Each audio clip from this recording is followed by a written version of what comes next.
Hey there, hope everyone's doing alright. We'll switch over to the gaming tab in just a moment. I've actually got a lot of things to announce today, but we'll be streaming for a while, so I'll announce them along.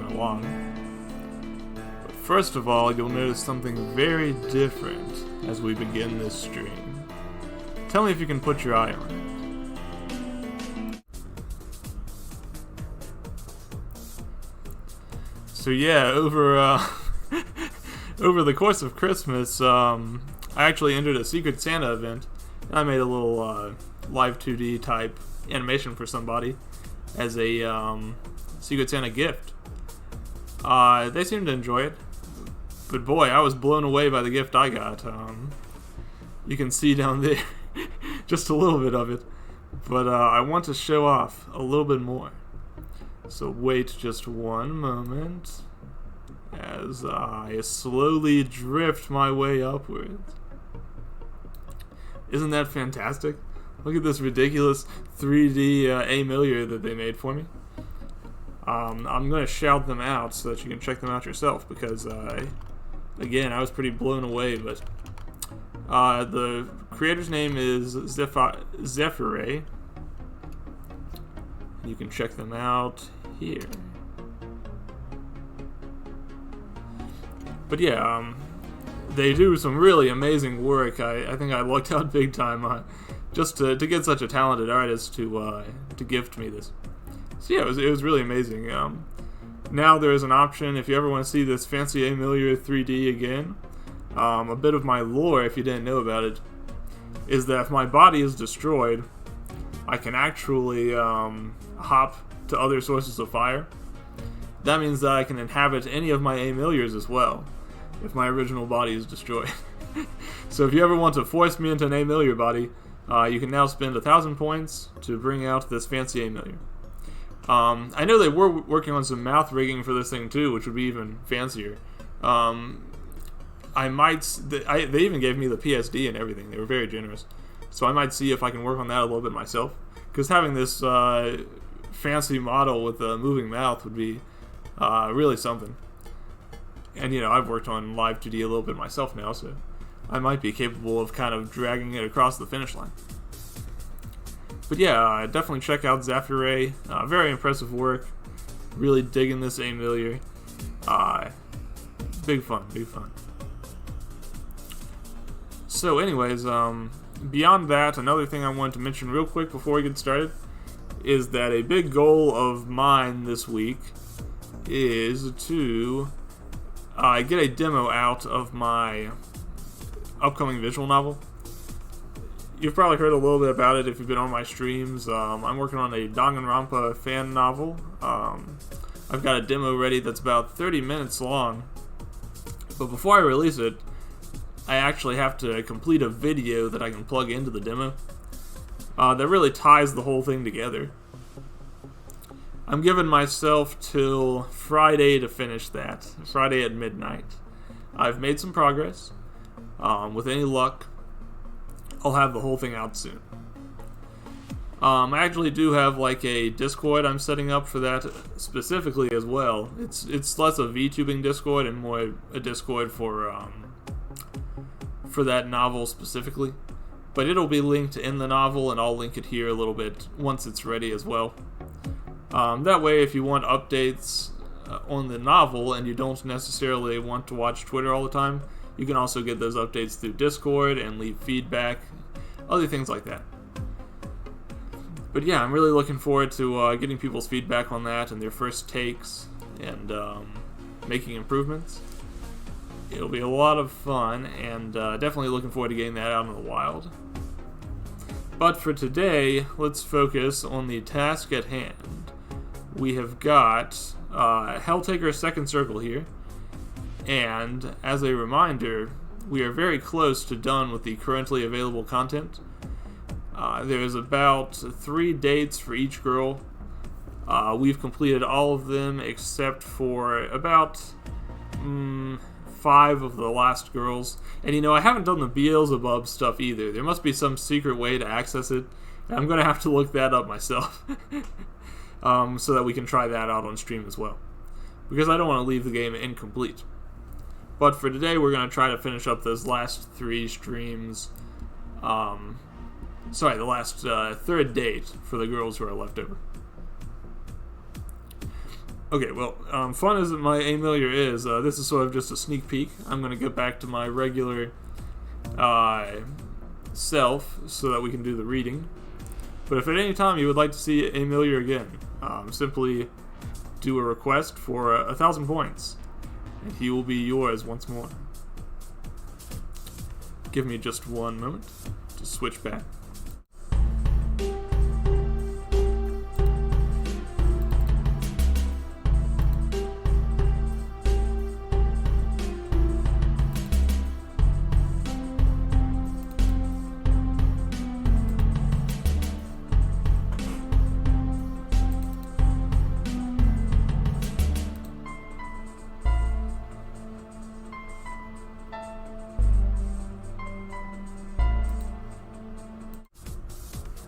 Okie dokie. I return. Let's make me just a little bit bigger, because we're not using the screen for too much other than just looking at the looking at the novel itself.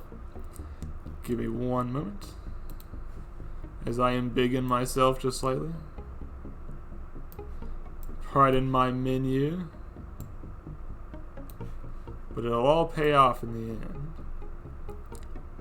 I've actually been having a few problems with the Live 2D lately. I'm not quite sure what it is, but something seems to be straining my resources a bit, and as such I've had to turn down my face tracking a little bit from what it would usually be. Hopefully that won't be too much of a bother. I think it still looks okay. Alright. Now that I'm all ready, let's get to it. We've delayed long enough. Alright, now here's a little bit of a problem. It sort of looks to me like the 2 save files here are the ones from the last time I played. I wonder if there's a later copy of... give me 1 second, I'm going to turn back on the BRB for a second, but I'll stay with my microphone. I have a feeling that there's another instance of Second Circle somewhere on my computer now. That is the one I need to be playing. Let's see if I can find it. Sorry for the scuff. Give me just a bit. Let's see.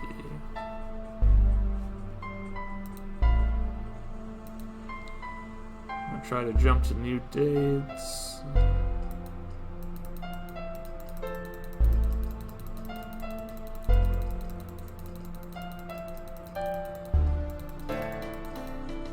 Okay, let's see if I can select a character and continue from their path.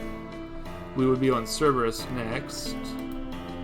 Is it going to be an old date or a new date?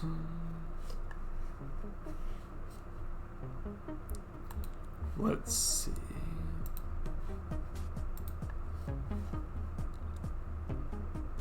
I think this might be an old one. Let me see. Give me just a bit to figure out.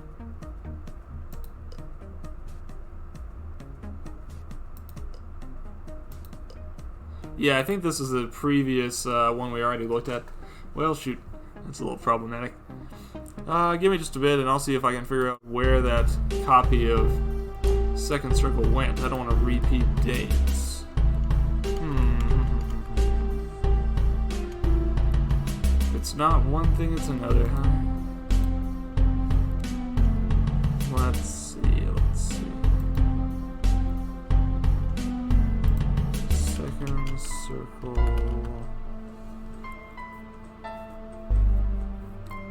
Last modified. File location.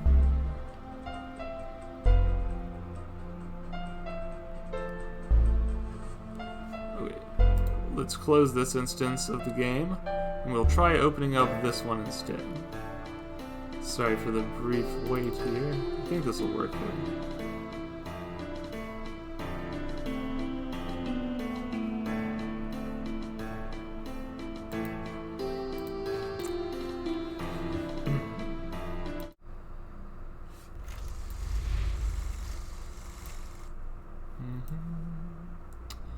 Okay, let's get it right-sized on the screen.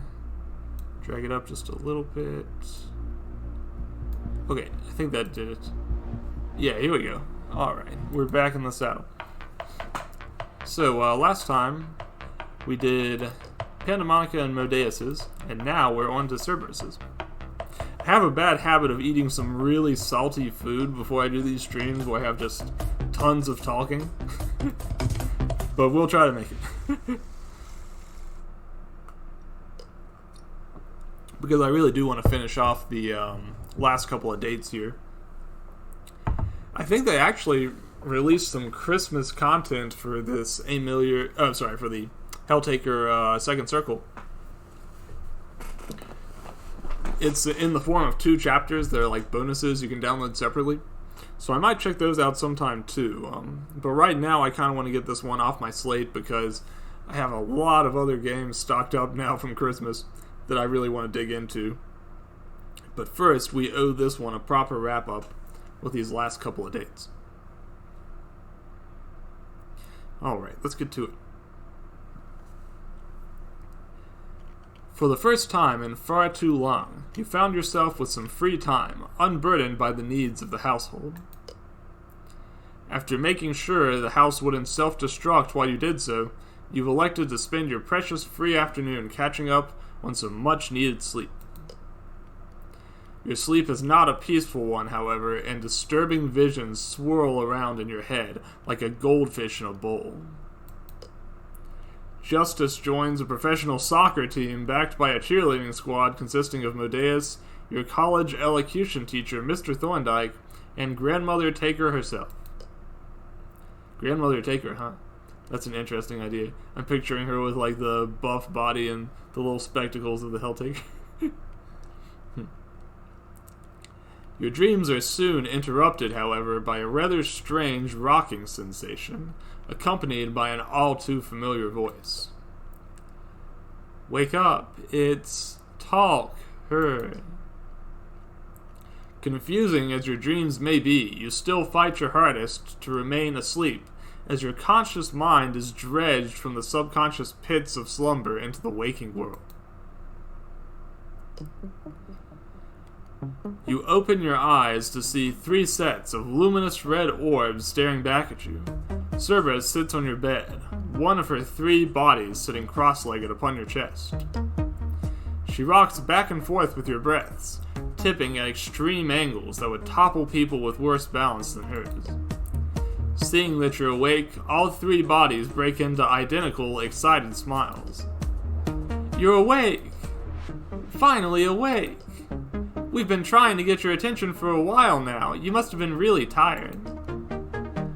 I was. Well, technically I still am. Can I ask why you're here? You can. So Cerberus, why are you here?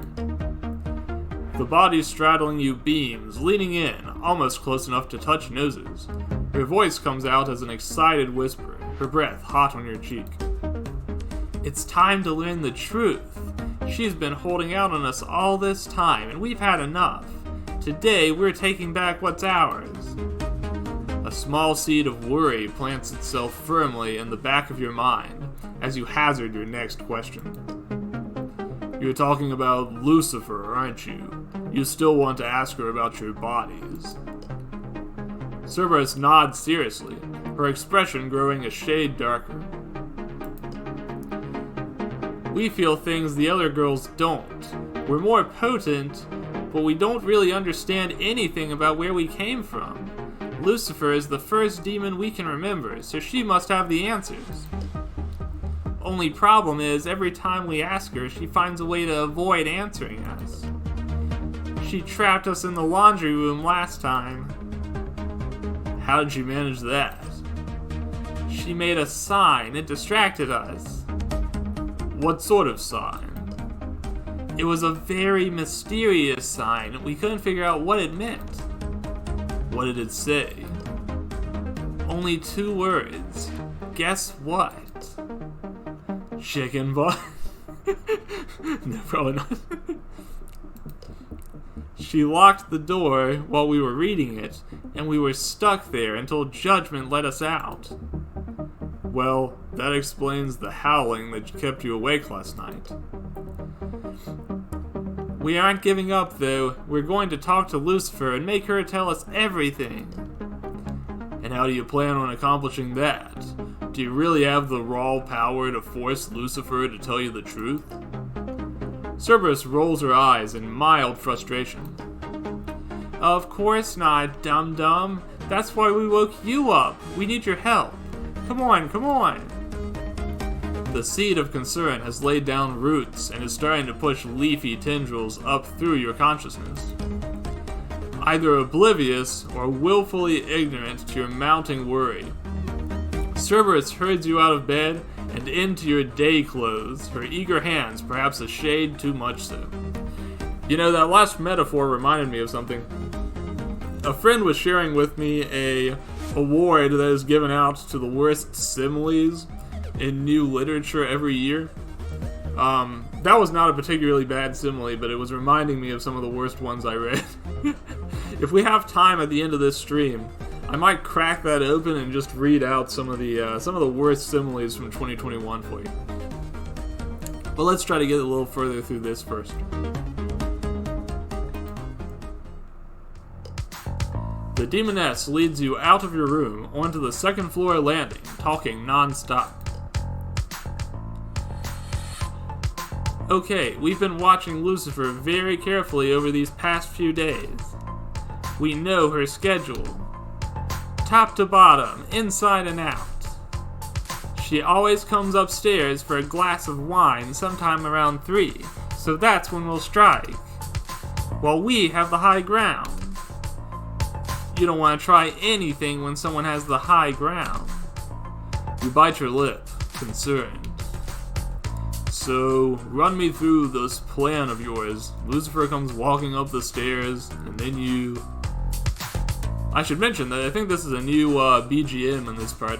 I don't think I've heard this before. Look at this. That's a pretty funny portrait too.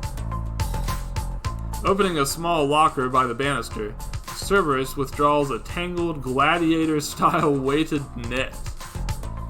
Two of her bodies struggle to untangle the mass of porous fabric, while the third one turns to continue her lecture. We'll wait up here, just out of sight. Then, when she comes up the stairs, we net her. Like a fish. A fish that won't talk to us. Imprison the queen of hell in a net? This isn't some Saturday morning cartoon, and that little thing won't stop her for more than a couple of seconds. We know. That's why we decided.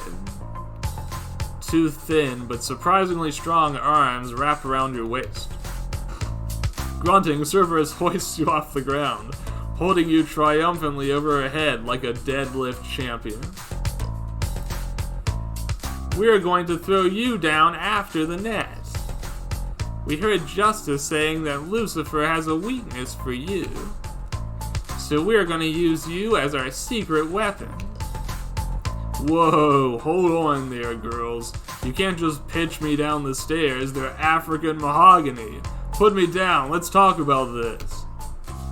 But your efforts are futile. Cerberus bears you inexorably toward the banister, all the while continuing to detail her master plan. Then, when you've pinned her down, and she's all tangled up in the net, we'll ask Lucifer. Ask me what? Cerberus whirls around at the voice, pinwheeling your body through the air. Lucifer stands at the base of the stairs, eyebrow cocked and hands on her hips. And just what are you doing with my taker? Cerberus drops you to the ground with an unceremonious thud. You get to your feet, dusting yourself off as Cerberus, her plans scuppered, desperately tries to come up with a good explanation for her behavior. We're playing a game? No, wait, Taker saw a spider and he was super scared and... Cerberus visibly deflates in the face of Lucifer's steely gaze.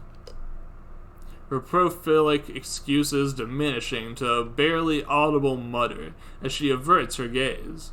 Gathering yourself, you address Lucifer in Cerberus's stead. It's alright, Lucy. We were just horsing around. Cerberus got into the WWE tapes again and wanted to try performing a backbreaker. Lucifer makes her way up the stairs, eyeing the two of you suspiciously. In a blur of motion, one of Cerberus's bodies darts forward, brandishing the net. You have barely enough time to stick out your leg, sending her tumbling head over heels into the banister. She hits the wood with a crash, struggling to extricate herself from the net. As she thrashes around, you privately admit you underestimated the mesh webbing. The techniques of the ancient gladiators, that is. Unaware of the finer points of the drama unfolding in the landing, Lucifer crests the top of the stairs. Turning her gaze on you, Lucifer's voice comes out in a dangerous monotone. One more chance to explain. What are you doing? I'm not in the mood for jesting or playing around, so if I don't like your answer... She lets the threat hang there, unspoken, but unmistakable in its intent. You cast a questioning glance at Cerberus, who nods wordlessly, steeling herself. You place a hand on one of her shoulders and turn back to Lucifer. Lucy, we have some things we need to talk about. We were disagreeing on how exactly to get your attention when you showed up.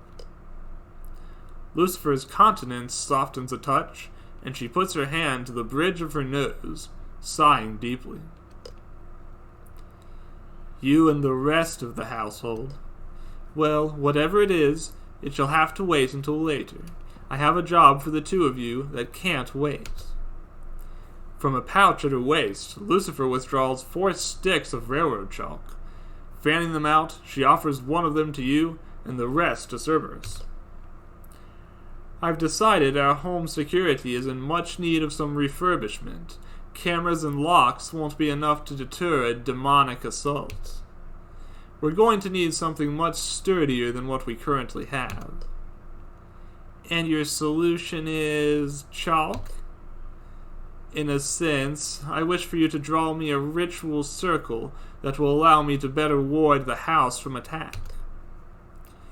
Reaching into her back pocket, the Queen of Hell withdraws a small piece of paper, upon which is traced a solid-looking asymmetrical sigil. This is a Goetian glyph of Halphus. It acts as a sort of battery through which we can channel magic into static objects. I need you to trace this around the outside of the house. Once you've finished drawing it, Justice and Judgment will be able to channel some of their considerable power into the glyphs to buffer our defenses. Do this for me, and I will consider honoring your request. Do we have a deal? Yes. Good. Now I must depart. I have much to do and increasingly sparse amounts of time to do it in. Departing, Lucifer leaves the two of you pondering the lengthy task ahead of you. After a moment of contemplation, Cerberus speaks.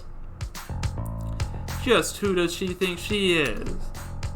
Imitating Lucifer's often lofty manner of speech, one of Cerberus's bodies addresses the other two in eerie pantomime. So sorry, but I just can't be bothered to talk to you, Cerberus. Maybe if you do an extra good job working for me, I might consider giving you the time of day. She turns back to you. She didn't even say she would hear us out, mind you. Whatever the others say about us, we do pay attention. Well, sometimes that is. You shake your head, mildly impressed. I will say, her ability to wrap people up in her plans is commendable. Her ascension to the throne seems more and more believable every day. Cerberus says nothing. Her face sports identical scowls of irritation. Perhaps now isn't the best time to compliment Lucifer's abilities. Let's try to get this chore over and done with. We can make plans and work at the same time. Do we have to? You let your silence answer for you, and Cerberus rolls her eyes. However, she follows you outside without further complaint. Once outside, you quickly settle into a rhythm, marking sign after sign on the house's exterior. After studying Lucifer's diagram for a moment, Cerberus sets to work alongside you. Working in perfect sync with herself, she soon manages to coat a significant stretch of the house with a densely packed layer of sigils. The two of you chat as you work, Cerberus' speaking body changing as she rotates around you, chalking in symbols. Taker, do you have a purpose? Purpose? Like a thing I'm meant to do? You know, I'm not sure I do, Cerberus. I can't think of any one particular goal my life would be incomplete without. Is that what you mean? How about that thing you're named after, Helltaking? It seems to me that if you hadn't done that Helltaking thing, this story would have been cut significantly shorter. Yeah. I guess the closest thing I have would be my ties to you and the other girls. What about you? What do you think your purpose is? We aren't sure. Zadrada and Melina have their immortal vices, and Justice and Judgment both like seeing jobs through to the end. The window above you opens and Lucifer pokes her head out. A mostly empty bottle of wine dangles from her fingertips. Looks like Cerberus' prediction was right on the money. After you're done, run along to the store to pick me up more of this Chateau Sanguine, won't you? This bottle's almost dry. Without waiting for a reply, Lucifer withdraws her head, shutting the window behind her. Cerberus punches the side of the house, her blow cracking the old brickwork. And that old goat will never be happy unless she is telling someone what to do. We're not a servant to be ordered around or some pet to be fondled at her leisure. Why do we have to do her dirty work? If it's independence you want, I'm sure we could negotiate to... But Cerberus is already shaking her head at your suggestion. No, we don't want independence, we just want a direct answer from her. You keep saying you want answers, but I'm still in the dark as to what that means to you. All the other demons understand their place in the world order. They have a purpose, and that purpose exerts a strong pull on their character. We don't know what that feels like, what our purpose is. Sometimes we get flashes, a certain urgency to do something, but there's no feeling of fulfillment or purpose to it. Until we saw Mammon threatening you in the park, that is, it was like reaching back to scratch an itch, but realizing halfway through that the source of the itching is buried deep in our skin. That's what it felt like when I got close to Mammon, like there was purpose in me being there. Apart from you saving me, you mean? Well, it's complicated, but it felt like the two were connected in some way. We got this incredible feeling when we pounced on her in the park, and again when we chased her down in the alley. We felt like we could have followed her forever and never gotten bored. Do you think your purpose is tied with Mammon in some way? Cerberus nods after a moment's thought. Yeah, we do. And we think Lucifer knows the specifics and still won't share them with us. We've been doing some thinking, and we have something important to ask you on the subject of our benevolent queen. Do you trust in Lucifer's intentions? Do you really think she wants what's best for the rest of us? I suppose I do. Yes, I do. She might be manipulatory, secretive, and dangerous to oppose, but I think she has our best interests at heart. By extension, at least. Her fortune is as tied to ours as ours is to hers, and I trust in her ability to remain self-interested. How can you still trust in her after everything you've seen? After she's made it perfectly clear she doesn't care for our peace of mind? It's not quite as simple as trust, but I believe that Lucifer doesn't perform actions rashly. If she's keeping secrets from us, there's likely a good reason for it. We may not understand it right now, but there may be an excellent reason for her keeping us in the dark. That's a trope you see a lot, I guess, is the idea of keeping a secret for somebody else's good. It's funny that it never actually stays secret, and most of the stories end up having happy endings anyway. But you can't blame them for trying, I suppose. Don't think that'll stop us from approaching Lucifer, though. We will find our purpose. What if finding your purpose means surrendering your agency? Surrendering? How so? Well, is it really knowing your purpose, if knowing your purpose dictates your actions? Deep think there, Taker. All three of the demon's bodies cock their heads at you. Come again? You sound like those angry old guys we used to torment in hell, the ones with the funny white dresses. I remember they used to call Lucifer by a different name. Hey something or other. Old men in white dresses. Were they philosophers? That's it. Philosophers. You sound like them, talking in circles like your words are spaghetti noodles. Well, in simple terms then, would knowing what you're supposed to do compromise your freedom to choose for yourself? Do demons have free will? Free will? Yeah. Do demons possess the ability to think and do things outside of prescription and habit, to change the world around them in unprecedented ways? Like with fire? Oh, we're good at fire. Watch, I'll give you an example, one that doesn't carry a burn risk. You finish tracing the most recent symbol on the side of the house. You examine it for a moment before setting the chalk aside. Reaching out, you smudge the sigil with your finger, marring the surface of the protective glyph and compromising its shape. I told Lucifer we would ring the house in these markings for her, and it's in my nature to hold on to the promises I make. However, should I choose to, I could freely sabotage the work I'm doing and put us all in danger. Excuse me. Have a drink of water. Now, obviously, I won't do that, but the freedom to choose right from wrong remains nonetheless.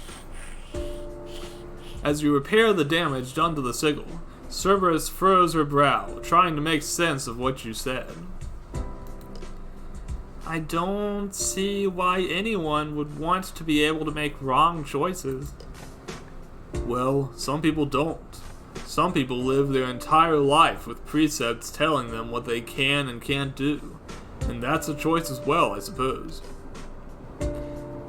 But even if a choice may not be in a human's best interest, we are free to make that choice to the best of our abilities. Traveling to hell in search of a harem? Now that was a choice that I made that was probably not in my best interests, but I had a dream that I was willing to risk my life to see through. A dream, huh? You say you want to corrupt the mortal world. You say you want to discover more about yourself. But how do you want those things to come about? Give me just 1 second. Let's see. Delete. There we go. Outcasts like Mammon already seem to have a firm rooting in this world. If you wanted to, you could leave for hell this very day, relatively confident that the Earth will twist towards corruption without your hand in the affair. But we don't want that. Cerberus looks up at you, her eyes shining with epiphany. Let me check something real quick. Okay, I wasn't sure if my chat box was still working, but it seems that it is.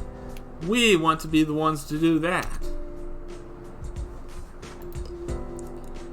So I challenge you with one final question. How do you want to go about learning more about yourself? Do you really believe you'll be happy with the information you get from Lucifer if it dictated your purpose from this point forwards?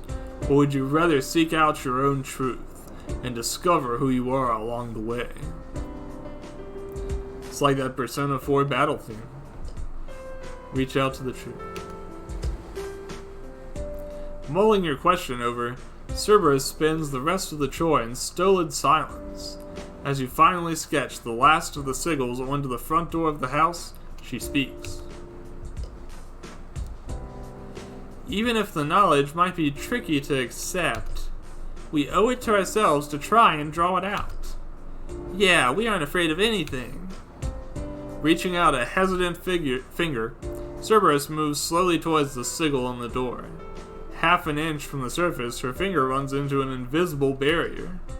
She pushes forward regardless, sweat beading on her forehead, as her other two bodies move to support her arm and guide it forwards.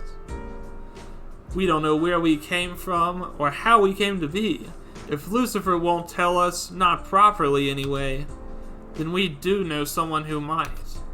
Someone who knew enough about us to stop us in our tracks, who I bet we could convince to spill any secret she might be carrying. Cerberus looks up at you, a predatory glint in her crimson eyes. Hey, Taker, how about we go mammon hunting again this weekend?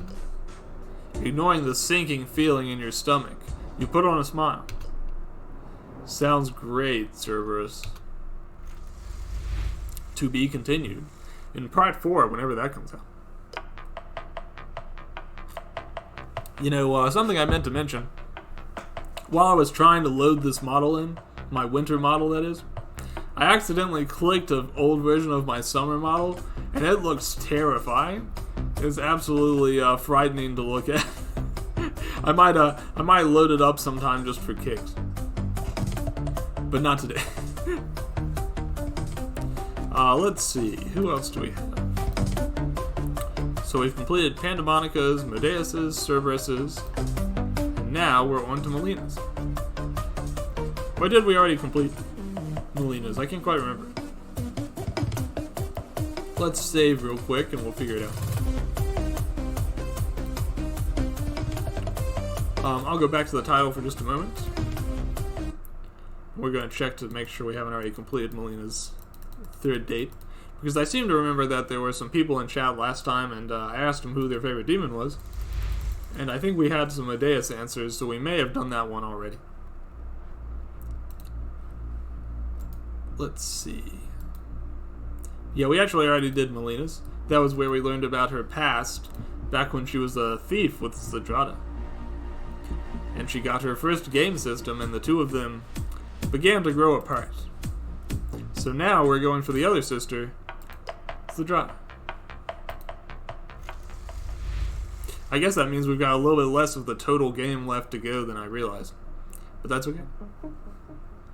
Because if we want to play more, there's lots more of it to play between the Beelzebub ones I have to figure out how to access, and the... what do you call them? The winter holiday options. Okay, let's get to it. In light of recent events, Lucifer has called a house meeting over dinner. Of the demons who are attending, only Melina is missing. You've made extra rare Salisbury steak in hopes of placating some of the less happy demons, or at least giving them an outlet.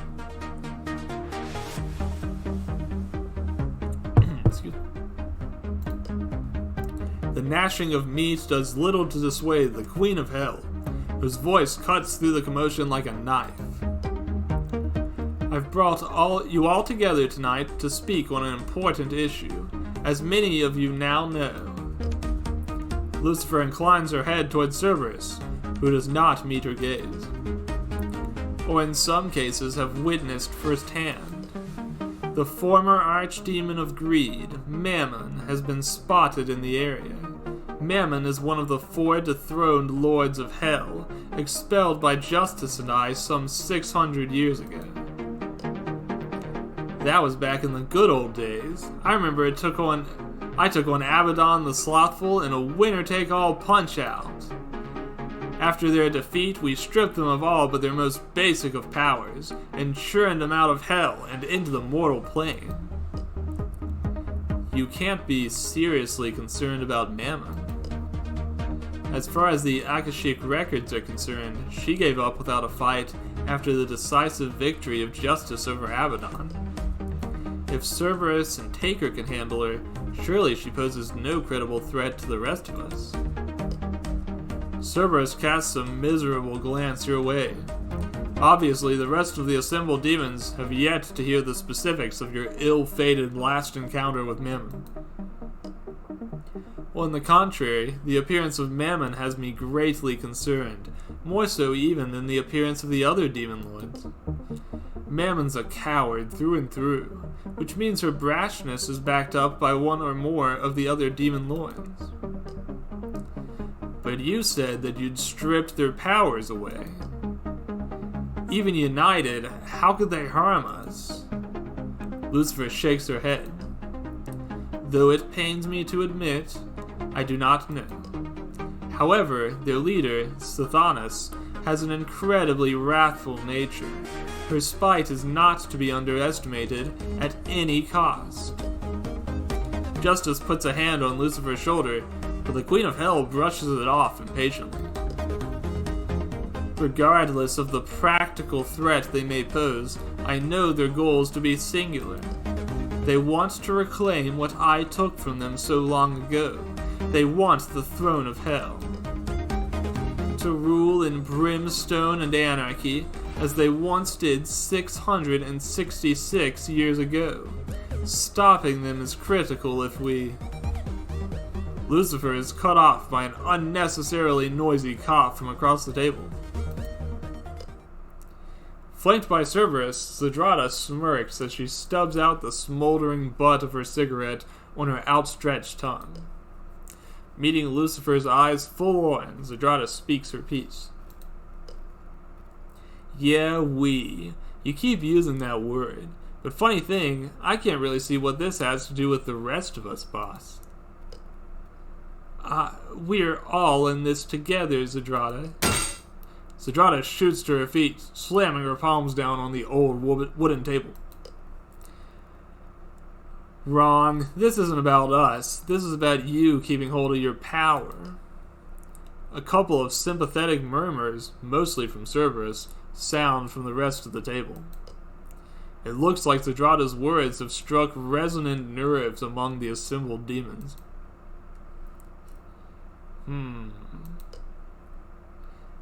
That accusation is out of order, Zedrata. Whatever her motivations, the fact remains that... I don't recall asking your opinion, bootlicker. Lucifer's got a lot to answer for. Why, you ungrateful whelp. Under my guidance, hell ran like a well-oiled machine. Might was no longer the sole purveyor of right. Me and my sister's lives weren't any easier under your oh-so-benevolent rule. Far from empowering us, your insurrection stripped me of my only method for taking care of those around me. Zedrata sits back in her chair, arms folded defiantly. And now you want us to act as your shields? I ain't deaf, and I heard the stories about your ascent to the throne. Let me assure you, I ain't planning on falling on any blade for you. Fuck that, and fuck you. I don't take orders from falling despots. Lucifer takes a deep breath, turning away from Zedrata. She addresses the table at large. Assembled demons, leave the room. I wish to speak in private with Zedrata.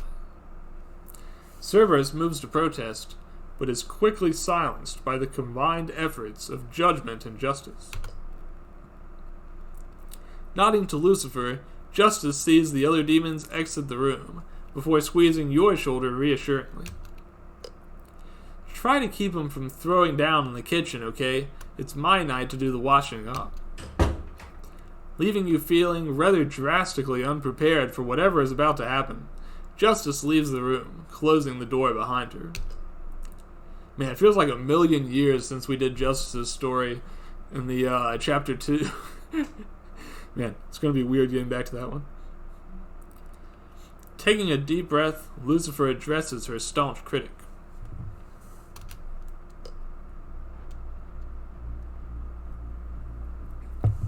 It appears you still have yet to learn humility in the presence of your social betters. Seeing as we have a common cause, I'm willing to let this slide this once. In exchange, you shall... With a viper-quick sweep of her hands, Zedrata hurls her glass of wine at Lucifer's head. You know, this reminds me, there is actually a person who's working on a Helltaker fighting game right now. They've got a couple, sprites done and everything. It's pretty impressive stuff. Definitely search that up on Twitter and give them a follow if you want to know more about a potential upcoming Helltaker fighting game.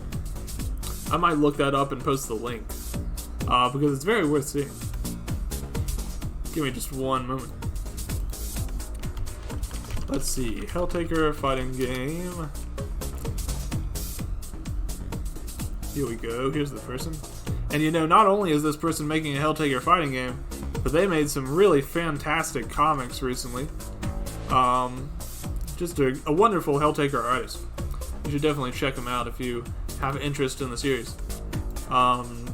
Check it out right at this link here. And definitely give them a follow if you're interested in that potential fighting game. Fortunately for both parties, her aim is off course. The glass misses Lucifer by a good 6 inches before hitting the far wall and exploding into crystalline shards. I shall do as I always have, exactly what I please. Lucifer jumps to her feet, her face burning red. Insubordination! If we were back in hell, I'd have you publicly flayed for such arrogance. Zedrata barks out a harsh laugh, but her shoulders are tensed, ready to launch another assault if Lucifer shows any signs of making good on her threat. Don't threaten me with a good time, boss. Besides, you can't really do shit to command us in this world. The others may follow you out of some kind of sycophantic loyalty, but this here gal knows what she's worth. And I ain't really looking to be your bottom bitch here on Earth. That's why you sent him away, ain't it? You don't want him to see that you can't back up your threats outside of hell. You're clinging to the hope that either their fear or respect of you is enough to keep them in line. Well, I got bad news for you, Queenie. We're running dry on both accounts. Stop! By my authority as Queen of goddamn Hell, I command you to stay! Zedrata hesitates by the door, poised to leave. Shrugging, she turns around to launch one final acerbic barb at Lucifer before turning once more and departing. Or what? If you could have stopped me, you'd have done so already. Ciao, losers. Silence reigns for a full minute in the room. Lucifer does not meet your gaze, and she's clenching her hands so tightly, her knuckles have gone white. This reminds me, I ordered a Lucifer Nindroid a long time ago, and I know they've started shipping those out, but mine is still nowhere to be seen. It's very sad. I sure hope that I'm going to get it in the mail sometime in January at least. The good news is I see that it hasn't actually shipped yet, so it's not like it's lost in the mail or anything like that. But I was really looking forward to it. It's going to be my second Nindroid of my collection. We all have our overly expensive collections, right? Well, mine's just getting started. Lucy, don't worry. Ah! In a single feral motion, Lucifer sweeps her hand upward, bringing them crashing down onto the table with terrible force. Cracks radiate outward from the impact. The sturdy wood of the table is no match for Lucifer's temper. Still breathing heavily, Lucifer screws her eyes shut. Slowly, over the course of the next few moments, she pulls herself together. Her breathing slows, and her hands unclench. Eventually, her eyes once again open, still seething with repressed frustration. When her words finally return to her, they come slowly, barely making it through her tightly clenched teeth. Impulsive as always, that woman still thinks her agenda's the only one that matters. Remind me again why you've decided to bring her along?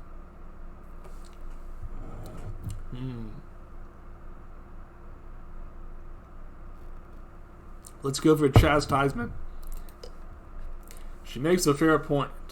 You never seem to take the perspective of the others into consideration. Lucifer's eyes flash dangerously. Excuse me? She's certainly a handful, but sometimes I feel like I'm the only person who sees the value in her actions. Maybe if you took the time to learn more about her, she'd stop giving you such a hard time. You dare suggest that I, CEO of Hell, do not care about my subjects? I may have a soft spot for you, mortal, but choose your next words extremely carefully. My point is, there may be something going on that we aren't understanding. Just pushing her down isn't going to solve anything. We should take some time to learn what could be causing her to lash out like this. An excellent idea, Taker. And since I'm so busy right now, I do appreciate your volunteering to see to this matter personally. Yeah, I'll speak with her. Lucifer steeples her fingers, peering over them and across the table at you. It's not only Zedrade, we need to close the ranks. And a fondness for you seems to be the only thing we have in common. If the four are seeking to hurt me, they'll by extension be looking to hurt you. I'll see what I can do. Time is of the essence. I'll keep the rest of the girls busy so they won't interfere with your talk with Zedrade, wherever you choose to have it. Let's talk to Zedrade right now. Why not?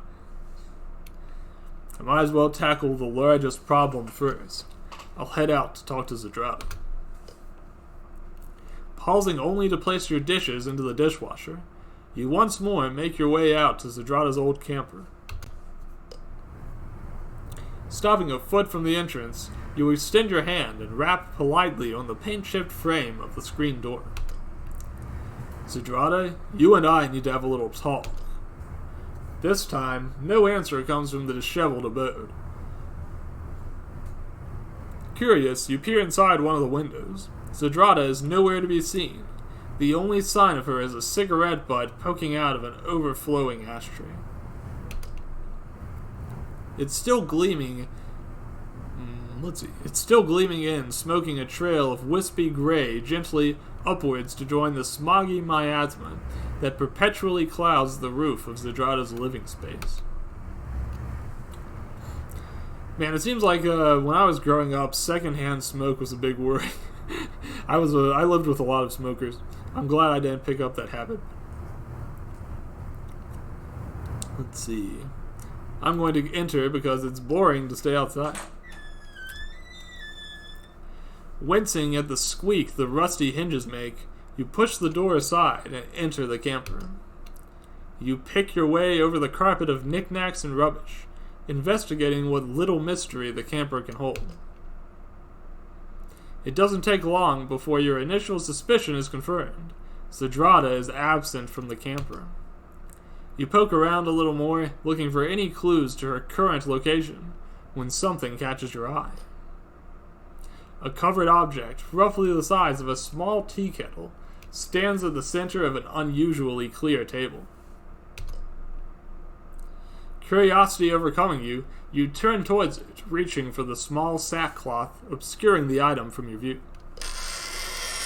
Without warning, a horrible screeching sound, like someone cutting through sheet metal with a pair of scissors, thunders throughout the cabin.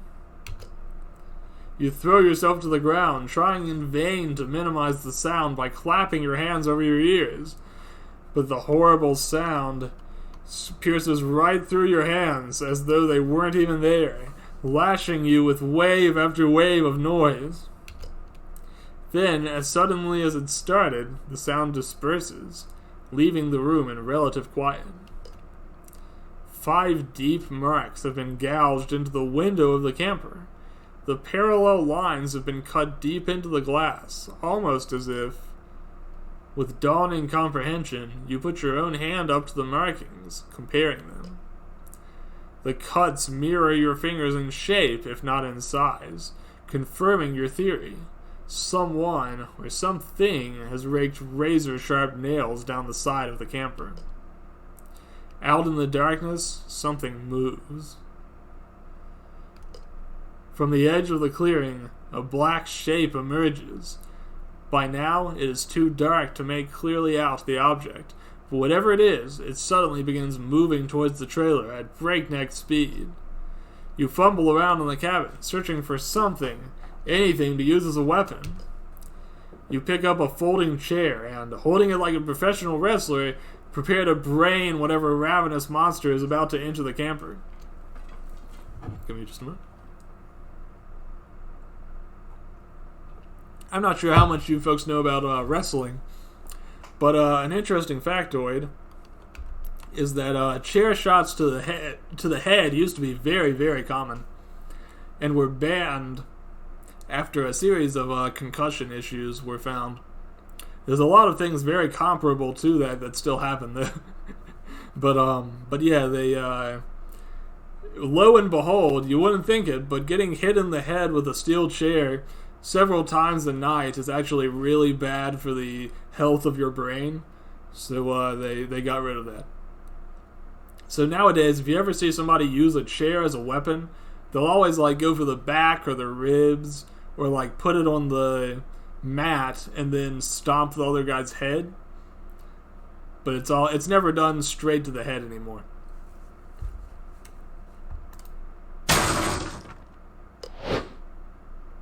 Zedrata bursts through the door, diving to the ground just in time to avoid your impulsive swing with the chair. Rolling over, she kicks the door closed with one boot before crawling up the frame and slamming the deadbolt into place. She looks up at you, breathing heavily, and gestures at the chair still gripped in your hand. Never would have thought of using a chair for foreplay. You cracked me up, Taker. Zedrata, I'm so sorry. I thought you were... Yeah, I figured as much. Which, by the way, is why you aren't currently a pile of cinders joining the ash on my rug. Feeling foolish, you drop the chair. Did you see anything out there? No, but I sure as hell sensed it. Something big's out there in the woods. I ain't one to shirk from a fight, but... For a second, a rare emotion crosses Zedrata's face. Uncertainty. The expression disappears as quickly as it had arrived, and Zedrata closes her eyes, as if listening intensely. After a moment, she speaks. I don't sense it anymore. Whatever it is gone for now. No point splitting hairs over it. Striding over to the card table, Zedrata plucks a covered object from the surface, sliding it under her bed as she moves to join you on the floor. Offering no explanation, Zedrata lights herself a cigarette, now at ease. So, what brings you out to my home this time? And if you say it's because of Lucifer, fair warning, I'm gonna hurl. I came to see if you were doing alright. You've been far more aggressive and, well, Zedrata than usual. I froze in a really funny face for a second. I didn't know my model was capable of having such silly faces. But they're in there. They're in there. Yeah, what can I say? I got a rep to maintain. Which is exactly why I'm here alone. Plausible deniability. No one to corroborate my story. So why don't you spill the beans, Zadrada? What have you been keeping secret all this time? Zadrada looks at you, exuding an emotion you can't quite place. She takes a long drag on her cigarette, puffing out a cloud of smoke, before she replies. You know, thinking about this suddenly reminded me of, I actually have another emote I'm trying to get approved, but it's been stuck on awaiting approval for like a week or something now. But I'll show you kind of what it's going to look like whenever it does get approved. I'll just quickly drag it on screen. One moment. I'm probably going to replace the spit emote for now. It's kind of like this. It's the this drinking motion where I kind of spill coffee all over my shirt. But I think it looks pretty neat, and in emote form, it still looks pretty good. So we'll try to get that on our animated emote slots as soon as we finally get a chance to. Right now, I'm still awaiting approval, but I don't see any reason why they would deny it. Though Papa Bezos can be pretty silly there with what gets through and what doesn't. Okay, let's get back to reading. Zadrada looks at you, exuding an emotion you can't quite place. She takes a long drag on her cigarette, puffing out a cloud of smoke before she replies. Oop. Before she replies. Fine, you want to help so bad? I ain't about to stop you, but this stays between the two of us. If just one person in the house figures out about this, I'll lie to Pandamonica and tell her you whack off into her morning coffee. That's the nuclear approach, yes. But I promise, what happens in this trailer stays in this trailer. You know, it's kind of funny sometimes. It feels like these Zadrada sections were all written to be like R18, and then all the other sections are like a much watered down version of Helltaker's usual dialogue in terms of like the mature content. Satisfied with your answer, Zadrada turns around, rummaging around under her bed for the object she had so recently stowed away. After a moment of grabbing for it, Zadrada extracts herself from underneath the bed, a small, ugly pot clutched gently between her hands. Inside the pot is a familiar, prickly shape. That's the cactus we got from the gardening center, but I thought Melina threw that away. Zadrada lets out a short hiss of frustration. She did. After the two of you went to bed, I went to fish it out of the trash. I mended the pot as best I could, but... Zadrada turns the pot to catch the moonlight filtering through the shutters. In the light, you can see the cactus is missing a significant portion of its stem. Yellowed veins, cut off from their water source, run outward from the mangled base of the spiny plant. I don't think I can fix this. Head lowered in something resembling shame, Zadrada extends her arm, pressing the pot on you. Fix it, please. I've been trying, but I'm no good at keeping things alive. I must be messing up somehow, but... You can save it, right? Gingerly, you take the ill-mended little pot from Zadrada and peer at the plant inside. The little cactus isn't doing too well. The impact from Melina throwing it against the wall had ruptured its stem, nearly cutting it in two. While both halves were still connected by a thin band of fiber, it was obvious, even to the untrained eye, that the cacti's time on this planet was coming to an end. It's dying. Don't you think I can see that? I've tried everything. Herbal remedies, sunshine, experimental fertilizer, but it just keeps dying. Is it too much to ask for something that'll stay with me? For something that I know won't just up and leave me behind one of these days? Her shoulders slump. If I can't even convince this plant that I'm worth sticking around, what am I even doing with you and the rest of the house? Is this really about the plant? Yeah? No. Ugh. This is so confusing. I'm not used to this sort of self-reflection. The heavy impact startles Zedrata out of her meditation. Both of you turn towards the entrance of the trailer. The door rattles with another thump. That's strange. Lucifer told me she was taking the rest of the girls out of our way. Is there an emergency at the house?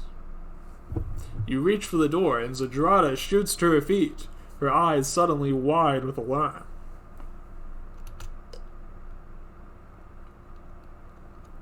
Taker, wait! Don't open that! Too late. The door is already partway open by the time you catch what Zedrata is trying to tell you. Your attempts to reseal the door are interrupted by a slender hand forcing its way through the opened crack. This is reminding me of those Halloween choose-your-own-adventure books I read back in October. That same sense of growing tension. Gripping the frame, the hand pushes hard. Though you struggle and leverage every bit of your bulk, trying to prevent the door from opening, the effort is like trying to hold back a landslide. Slowly you give ground, and eventually you surrender the losing battle. Leaping back to Zedrata's side, you prepare yourself as the door opens. On the other side of the door, bathed in moonlight, stands a strange demon. The first thing you notice about her is the size. She's a full head shorter than even Melina, making her the smallest demon you've seen by far. The second thing you notice about her is her horns, rigid and thin. They stick straight up from her skull like skewers, partially making up the height differential.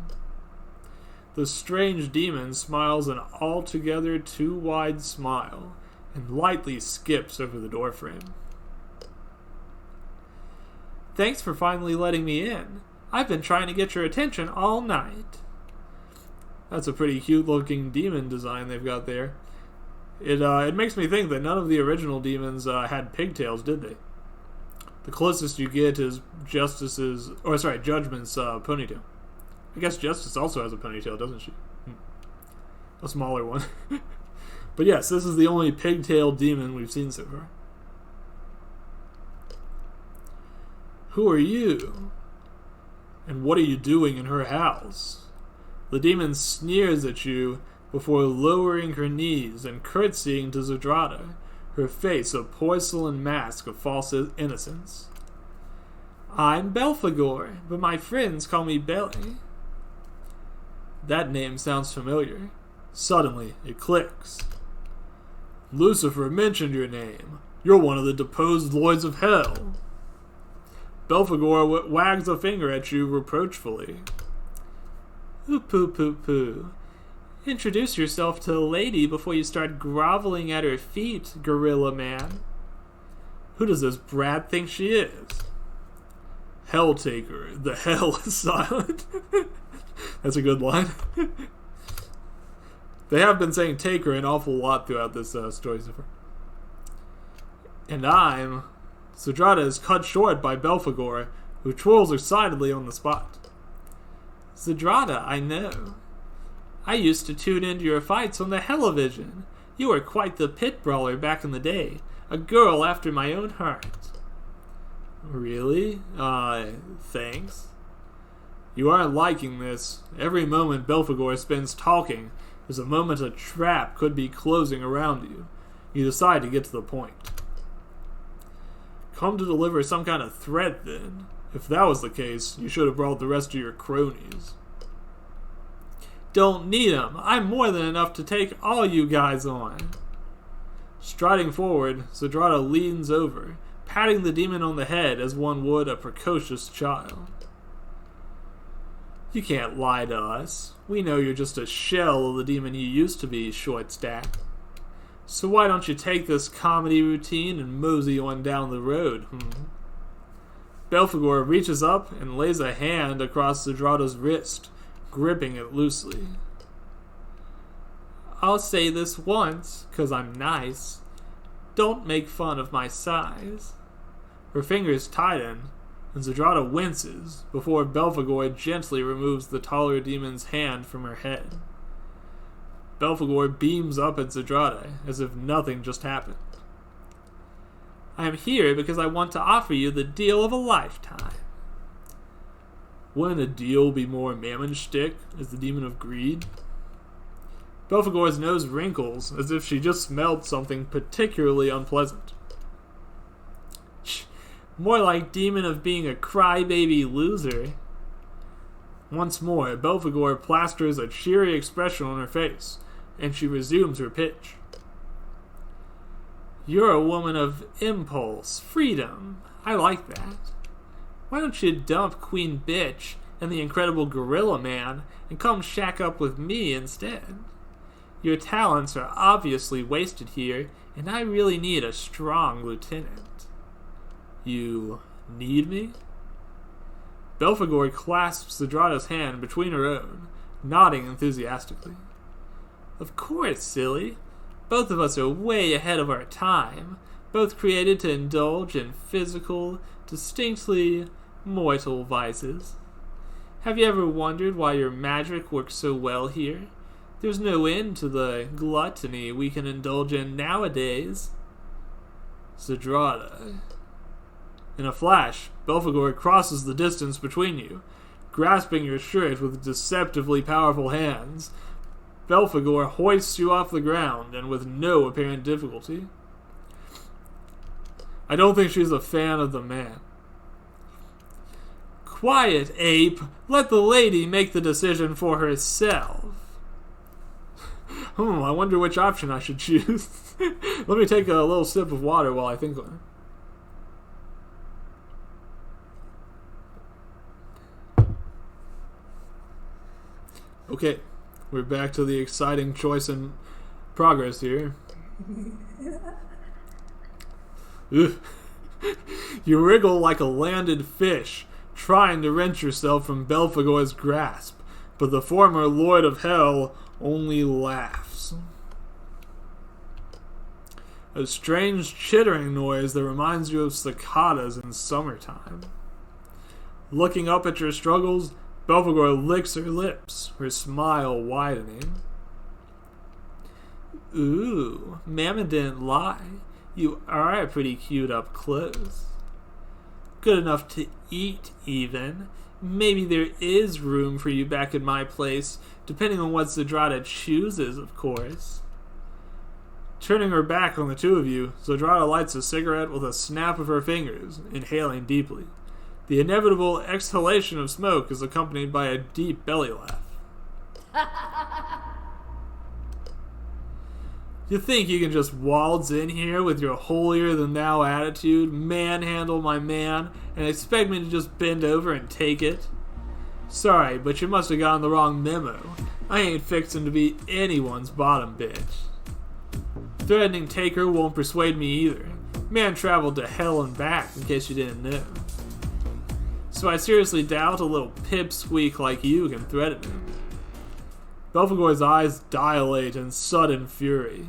Pivoting around on one foot, she cocks back the hand wound into your blazer. Do not call me Pipsqueak! Whirling on the spot, she hurls you into the door of the camper. Old Taker is taking a lot of abuse this chapter.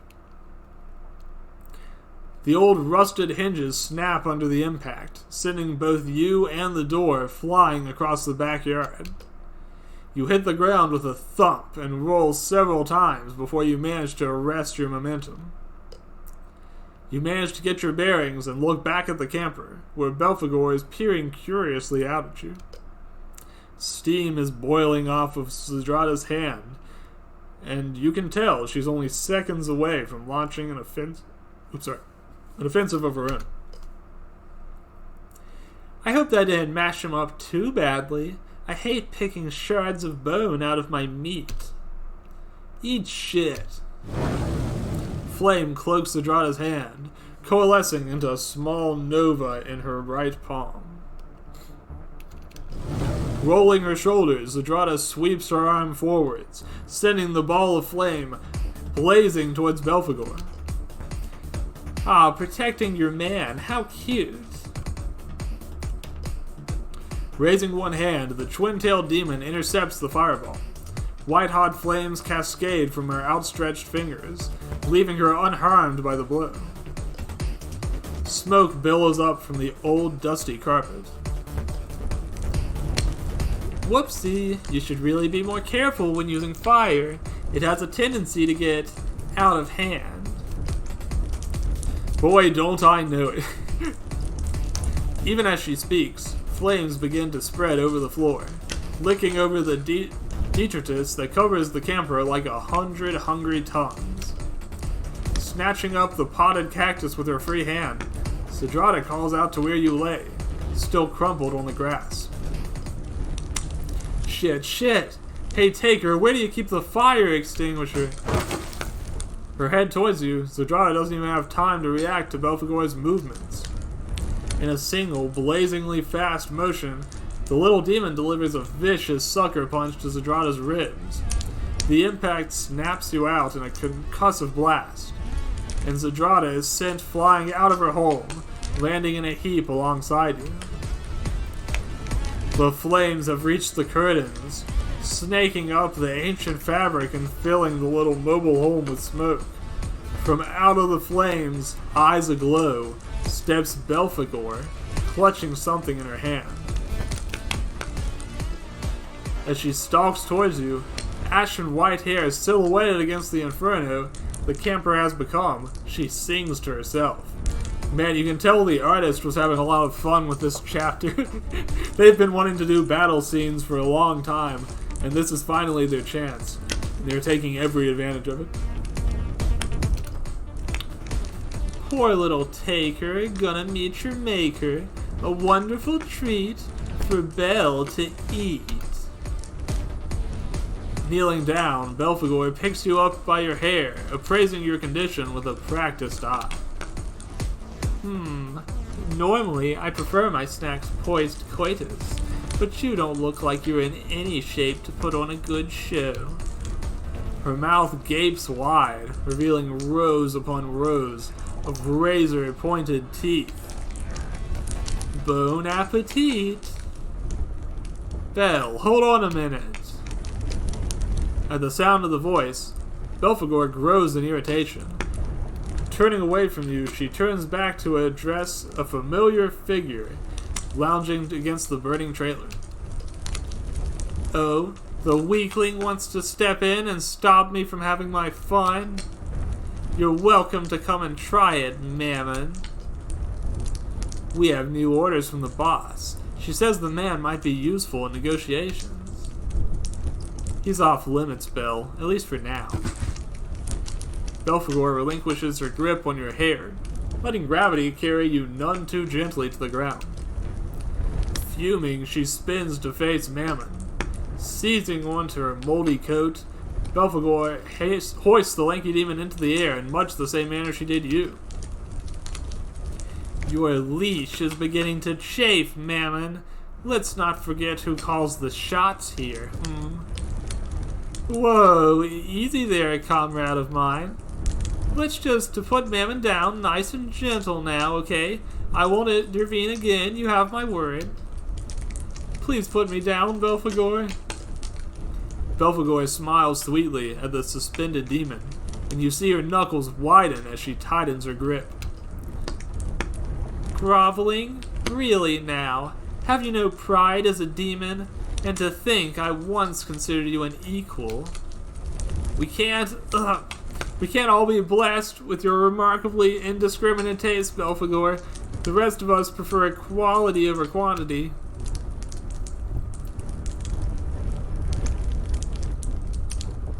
That seems like maybe the wrong move.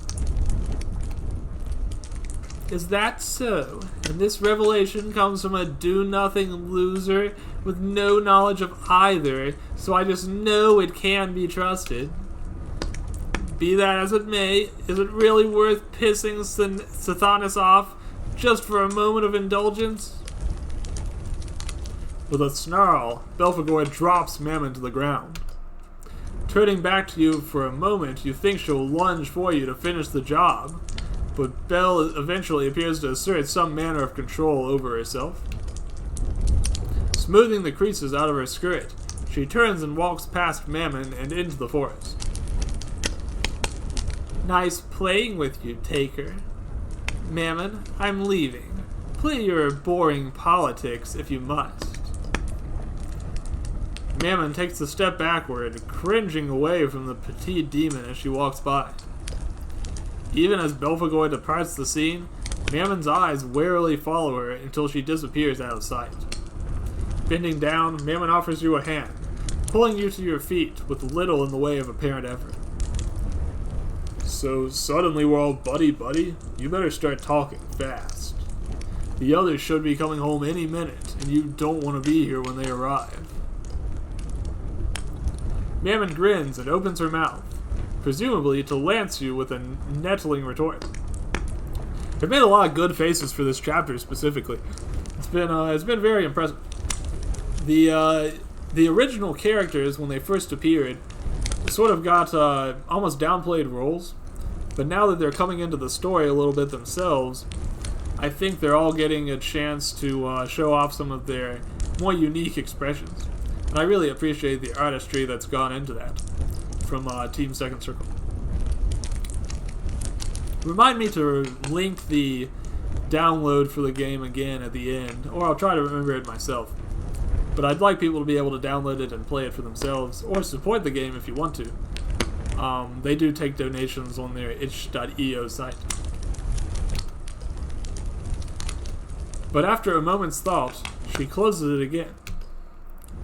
She shakes her head and looks you dead in the eye. This isn't how things were supposed to go, enemy mine. Like hell, we're intimidated by that malformed little runt. Zedrada's tirade is halted by the hand Mammon forces over her mouth.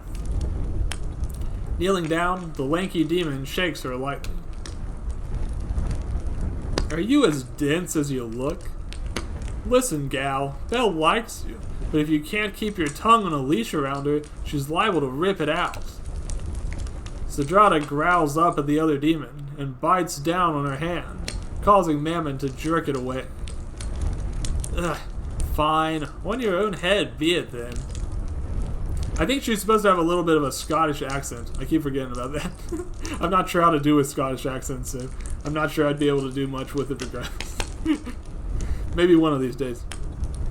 As a VTuber, I think you gradually learn to do other types of voices. And especially with me doing this many visual novel reading streams, eventually I should get the hang of it. Massaging her freshly injured hand, Mammon turns to you. Tell Lucifer that if she doesn't give us what's ours, today is just the beginning. She has 1 week to meet our terms, or there will be hell to pay. With that ominous pronouncement, Mammon leaves the scene. Turning to Zedrada, you see her cradling the cactus in her hands. Miraculously, the pot survived the flight from the burning trailer.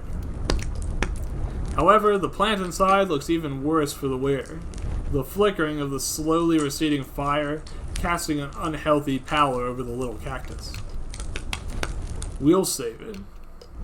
Zedrada looks over at you, a glimmer of hope creeping into her eyes. I promise, we'll do everything we can to save it. If I have to go back into hell to wrench the soul of that plant from the infernal pits, I'll do it. Zedrada gives a small, sad chuckle and wipes her eyes, trying in vain to disguise the moisture building up in them. You're really dumb, you know that? But, thanks. Wow, what a chapter. There's a lot of action in that one. Kind of a departure from what we're used to be honest. We usually get kind of sweet dates, kind of romantic moments, but this one was very, I don't know, actually there was that whole bit with the cactus. If I'm being honest, the cactus part mixed with the action was almost like a little bit of a double take. Like it got a little bit strange going from that cutesy cactus scene to all that action, just almost whiplash. But anyways, it was an interesting chapter, and we got to see some really good art from the artists behind this visual novel. Give me just a moment. I'm going to take a small break just to kind of rest my voice, because I seem to be losing it pretty fast into this stream. And we're at about an hour and a half, so we'll go at least another hour, if not 2 hours. But yeah, give me a little bit, and I'll be right back. About 3 minutes or so.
Okay, I'm back.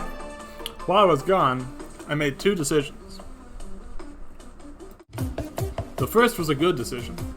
I decided to copy this link so that I can throw it in chat. If you're interested in playing the game yourself, you can download it here. You can also donate to the creators, and I'm sure they'd appreciate that. Even if you don't want to donate, you can always follow their project for new developments. So if, for instance, you wanted to play the rest of it before I get around to streaming it, I certainly wouldn't blame you. You can watch and be ready when it comes out.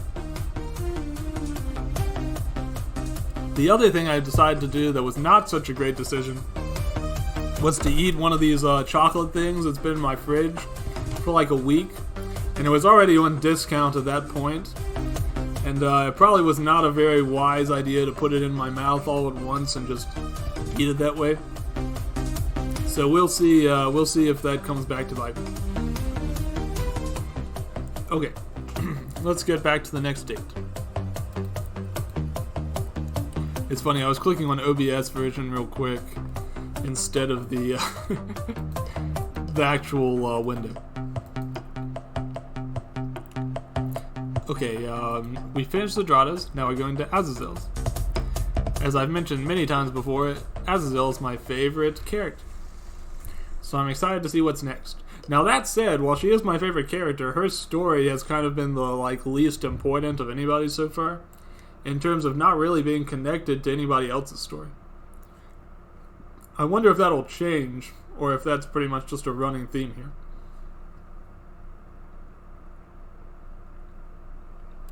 Alright, let's get to it. In the days following your run-in with the curator at the park, you find it hard to concentrate on anything of significance. Azazel, too, seems particularly distracted by the man's unique plight, so much so that her studies have almost completely ground to a halt.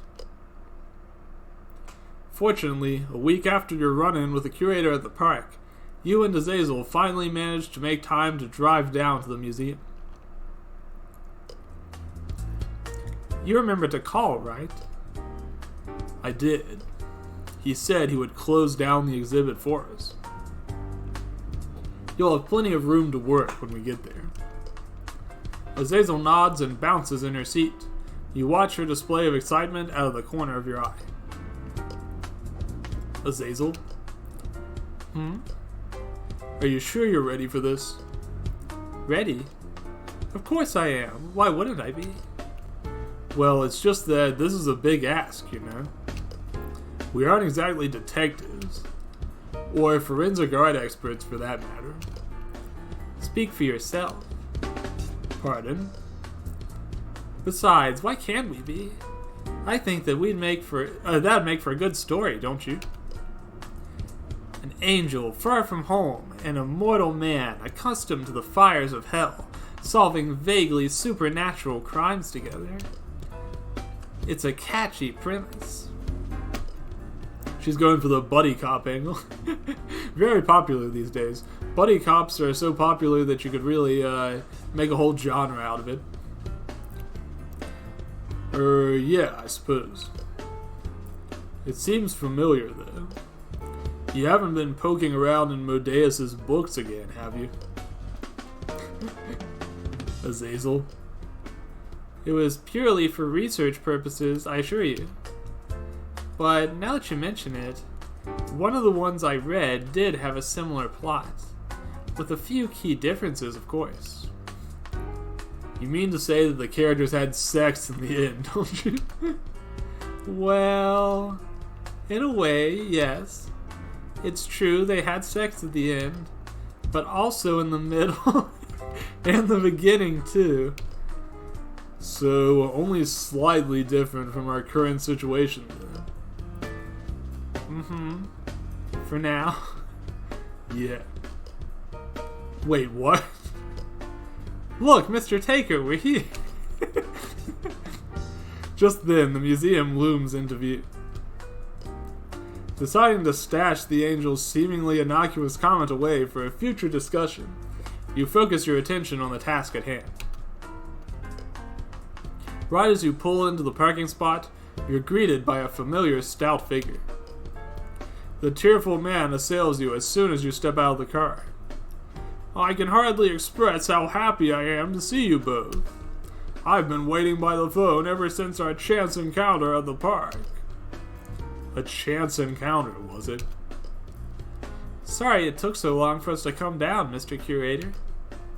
No need to apologize. You must be busy people after all. In any case, I've shut down the exhibit for you, much to the chagrin of my superiors. It's all ready for you now. Is that chagrin or chagrin? I might have to look that up later. I always forget. Then I suppose we'll get to work right away. Ready? Ready. You and Azazel follow the curator up to the art exhibit. True to his word, the place is completely empty. Nothing but silence and the dim flicker of fluorescent bulbs fills the marble hallways. Were you not in the presence of a literal angel, you might have felt a little spooked by the eerie atmosphere. Alright, where shall we start? As I mentioned before, I have suspicions about the validity of a number of pieces in my gallery. Perhaps we can start with those. Lead the way. You watch the curator scurry off with Azazel in tow. Left to your own devices, you peruse the art until they return. When they do come back from their mission around the gallery, the curator looks to be on the verge of tears. Again. What did you find? The curator was right. At least a dozen of them are all fakes. At this, the man slumps down onto a nearby bench. You, meanwhile, try to ignore his sorrowful display and continue to address Azazel. There has to be more to it than that, right? Now that you mention it, I did notice something that struck me as odd. Oh? Take this painting here, for example.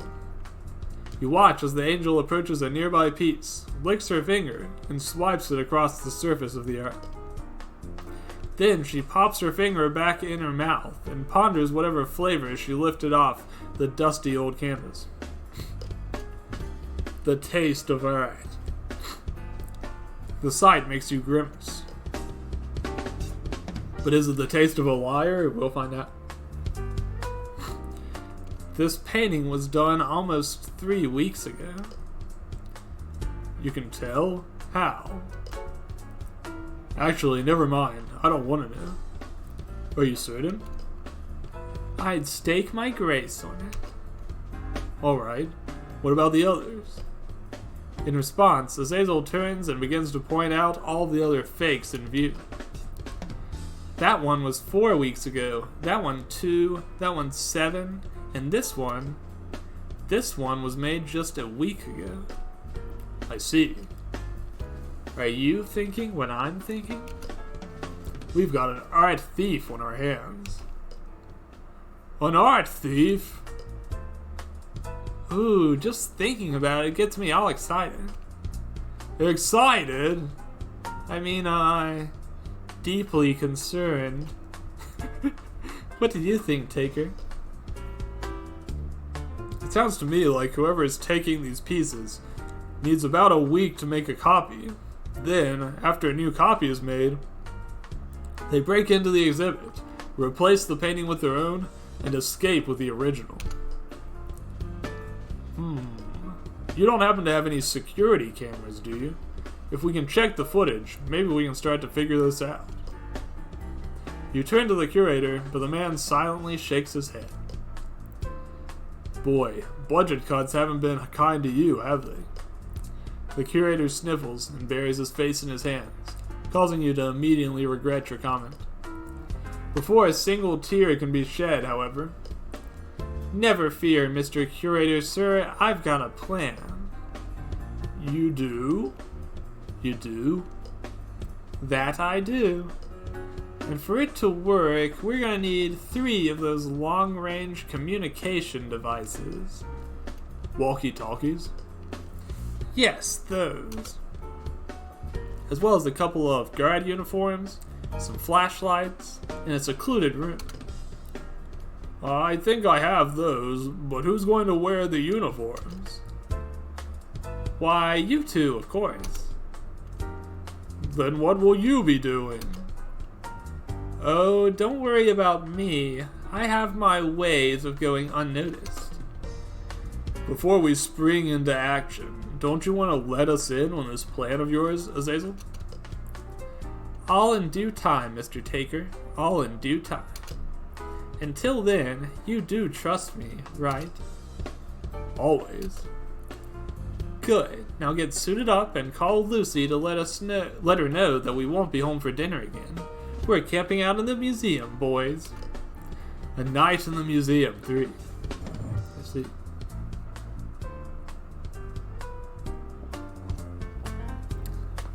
Fellas, I hate to say this, but I'm not going to make it through all 5 of these final dates tonight. There's no way.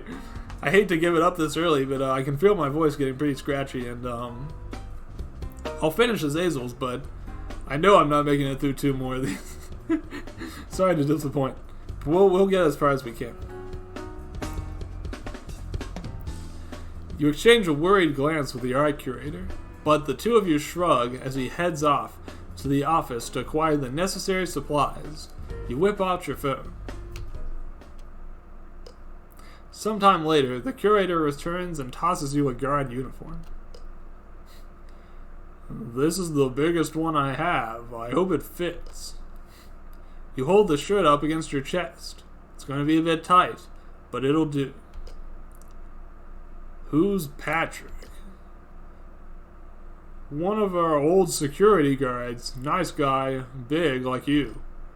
Sadly, he got an acting gig and quit.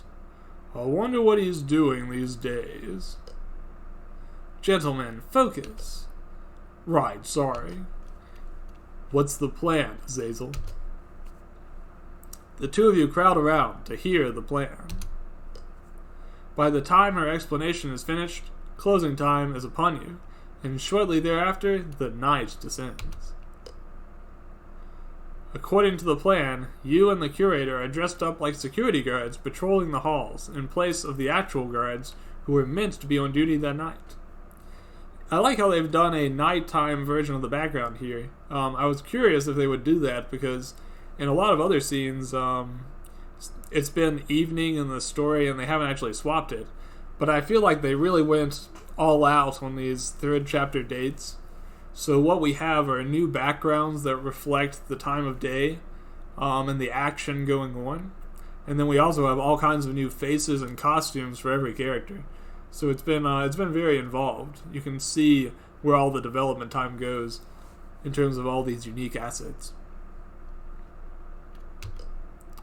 Azazel, meanwhile, has hidden herself elsewhere in the exhibit. Is everyone in position? Her chipper voice echoes out of the contraption on your belt. Yep. Roger. Alright then, commence Phase 1, The Holy Ghost. At this, you turn to the curator and nod. The two of you set off in opposite directions around the museum.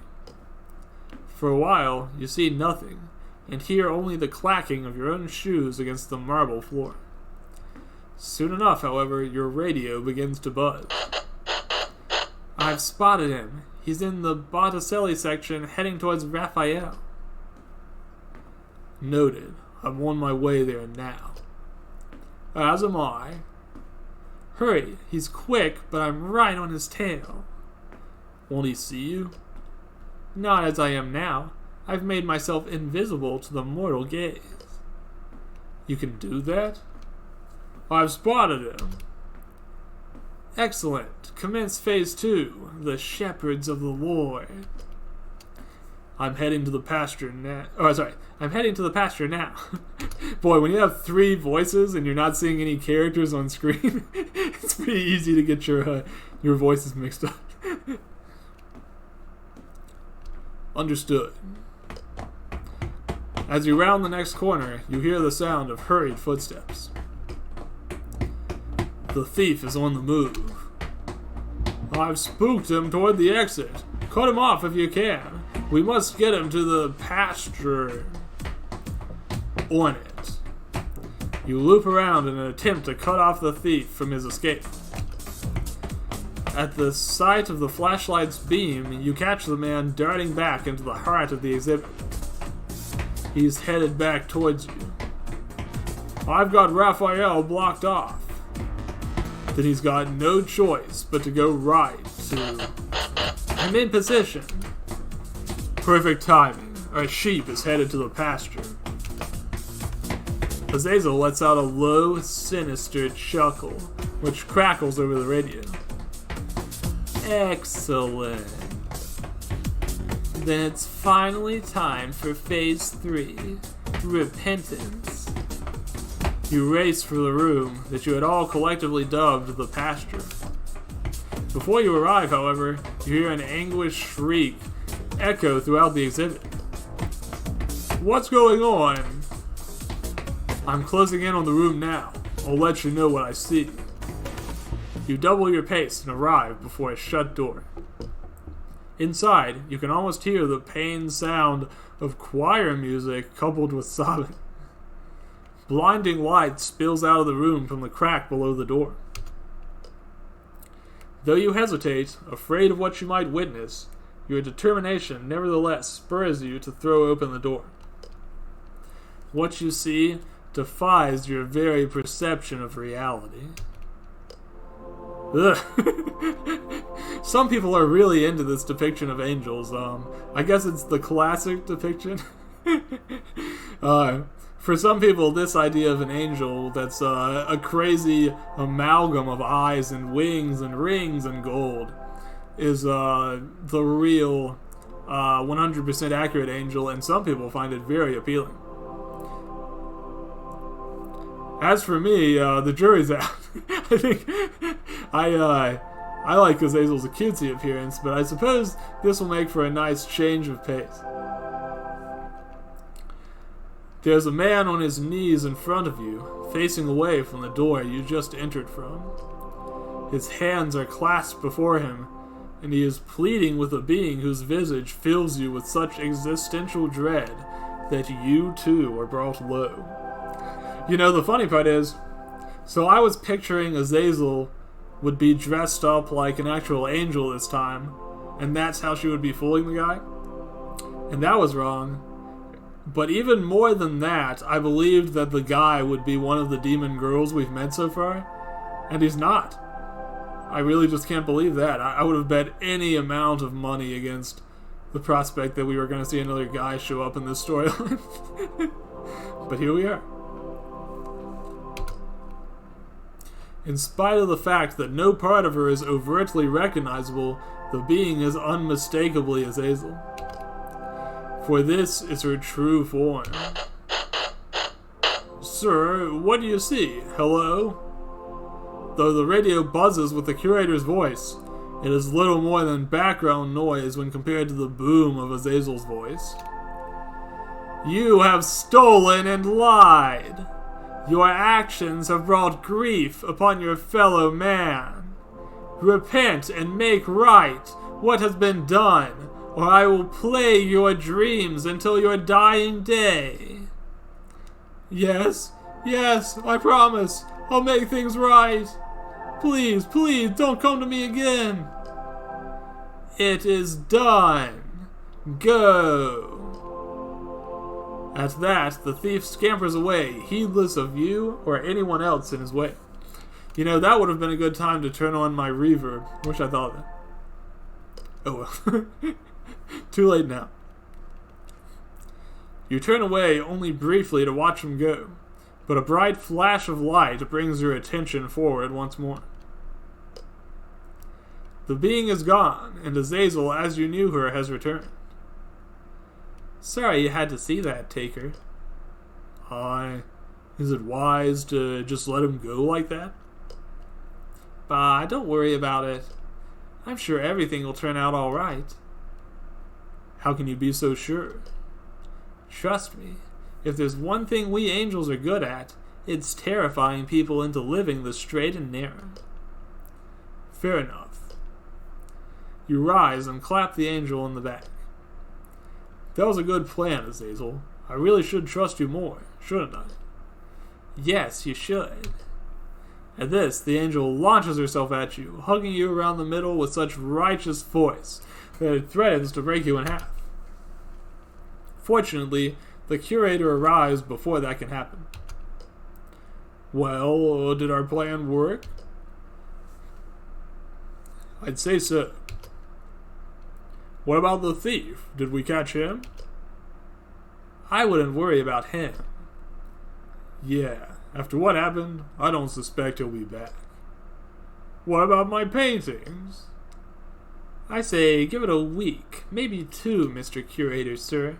I'm sure you'll be pleasantly surprised at the benevolence humans are capable of. Especially when it's been bored into them by a holy presence. If you say so, I suppose I have no reason not to trust you both after everything you've done for me. What will you do now? Head home. I'm white. Me too. Very good. Get some rest, you two. I'll call you if anything changes.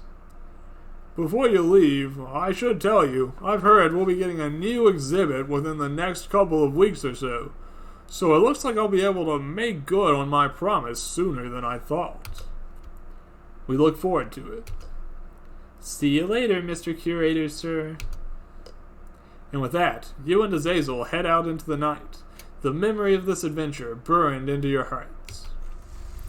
It was a good chapter, but again, I wonder why it's taking so long for Azazel's to connect to the other plot lines. It's like everybody else is worried about these four fallen demons, and she's just out here catching robbers. I don't know. It's a fun story. It's just a little weird that it isn't connecting back to the others. Okay. We've still got Justice. Wow, Justice, Lucifer, and Judgment left to go. Honestly, I think I could make a whole nother stream out of this. And I think I'm going to have to because my throat is just shot. I can't keep going. I've been struggling to keep some of the voices.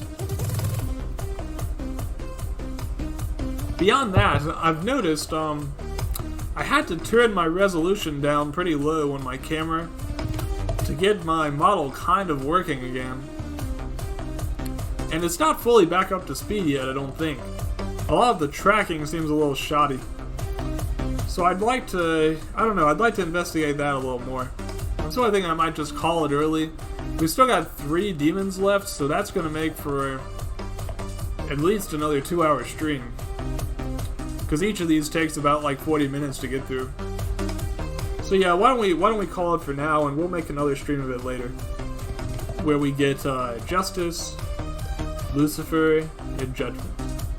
Hopefully by that point I'll even have a little bit more done on my own visual novel, and maybe I'll have my Lucifer Ninjaroid, which would be a great accompaniment to this stream. But we'll just have to wait and see. I don't think I'm gonna bother with a raid tonight. I think I'll just call it. I'm kind of pooped. But if you're watching this on VOD, thanks for watching. If you're watching it live, thanks for being here. And yeah, we'll definitely finish this up some other time. Probably in the coming weeks. I should mention real quick, I am on a break this next week up. So not this week, but the week following, I'll be gone from Monday to Friday. However, I have something very special planned for Saturday, so look forward to that. I'll be revealing the details of it this upcoming Sunday. Anyways, I hope you enjoyed Helltaker Second Circle. We've still got more to go. We're really getting into the meat of it, and I'm sure that Lucifer has another plot-heavy story coming to us. But we'll see that next time. Thanks again, and have a great night.